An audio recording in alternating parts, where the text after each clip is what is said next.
What's up? What's good? How you doing? Welcome in. Much love, Trav here. Hope you're having a wonderful, beautiful day. Shout out to the chickens. Shout out to the roosters. Shout out to the birds. Welcome, fam. Much love, Trav here. So, I'm enjoying a little bit of sunshine.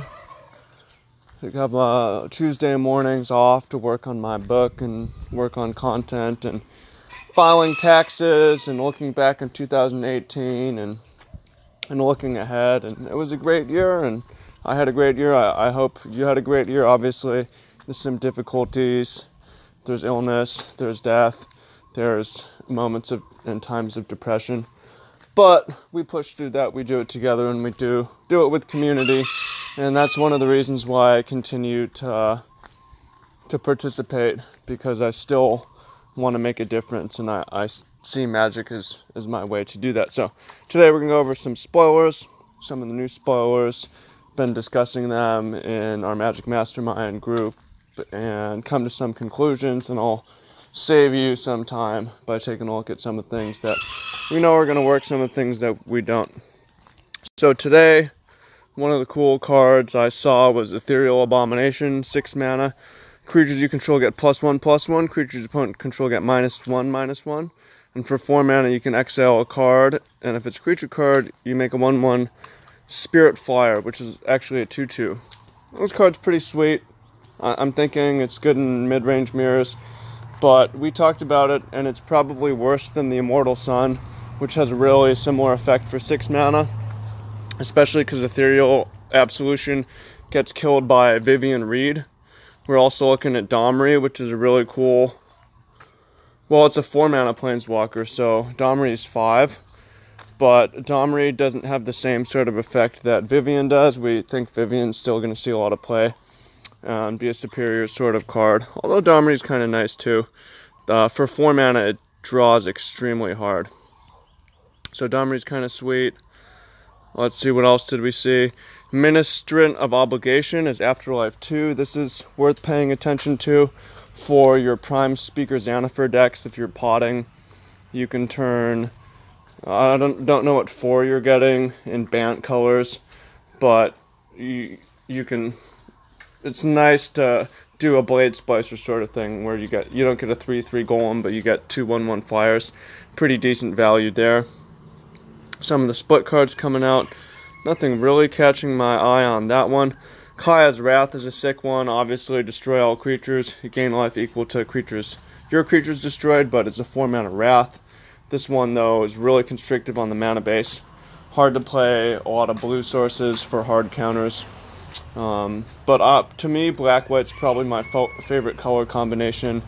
It got me back on the Pro Tour with the Black-White Oath Planeswalker Super Friends deck. So, yeah, that's a card that I won't necessarily have fun casting it, but I'll have fun imagining casting it, and I will live vicariously through you.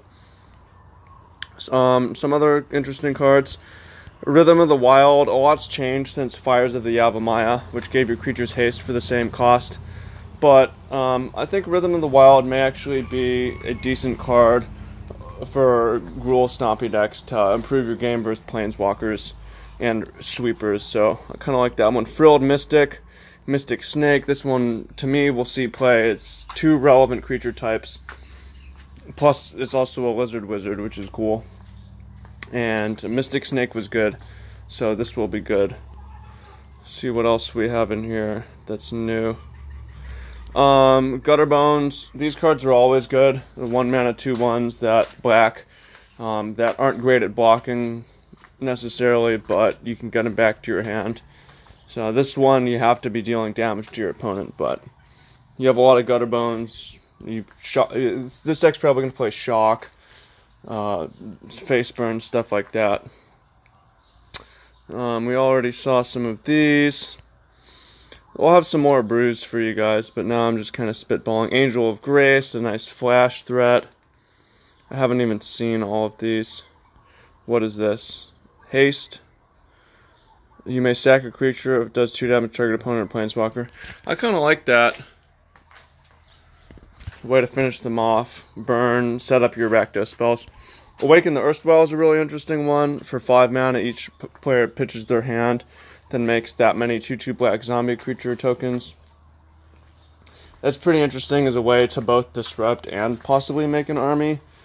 It's hard to even wrap my head around that one, but I'd like to possibly build around it. Benthic Biomancer is a decent Merfolk.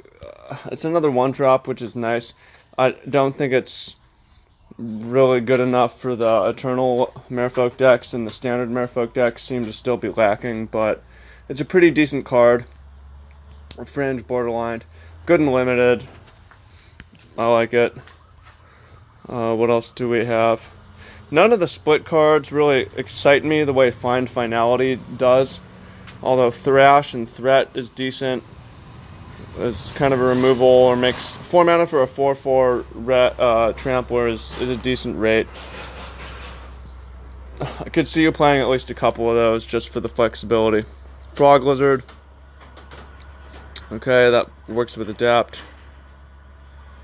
Cult Guild Mage, 1 damage to opponent. Target opponent discards a card. That's kind of decent. Oh yeah, this card is cool. Winged Salamander, 8 mana, Adapt 4. Ability costs 1 less for each instant and sorcery card in your graveyard. So if you have 7 instants and sorceries, for 1 blue, you can, for blue, you can have a 5/5.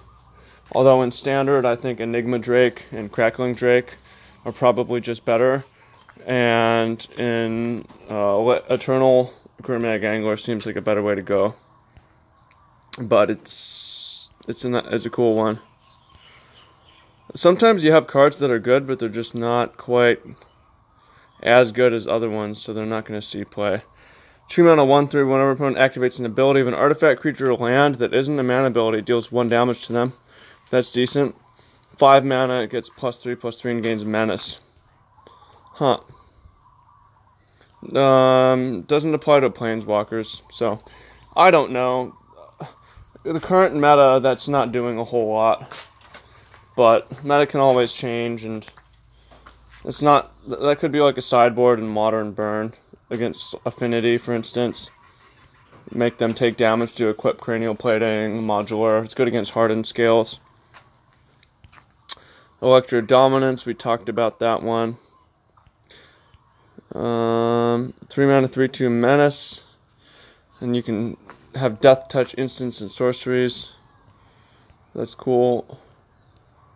Carnival Carnage, I actually like that one. 1 mana ping, and 4 mana Blightning is decent. Oh yeah, Wilderness Reclamation does some cool stuff. Letting you get lots of mana for instants, because you can stack the trigger, tap all your mana, untap them, tap all your mana, and play a huge Electro Dominance, flashing an Omniscience, or you play a Expansion Explosion to the face, or it just helps you as a Turbo Fog deck. So I like that. Yeah, that's plenty for today. Let me know what you think in the comments. Appreciate you. Thank you. I'm gonna shout out Hank Sheehan, who just got my ebook on deck mastery. And he also got the audiobook for Magic Life, which is my story of becoming a pro player, which is cool. Not a lot of people have got the audiobook, but Hank did. So I hope you enjoy that. I hope you see this shout out. And yeah, those of y'all who want to check out the works, there'll be links to them in the description. But look forward to hear what you have to say in the comments, and talk to you soon. Peace.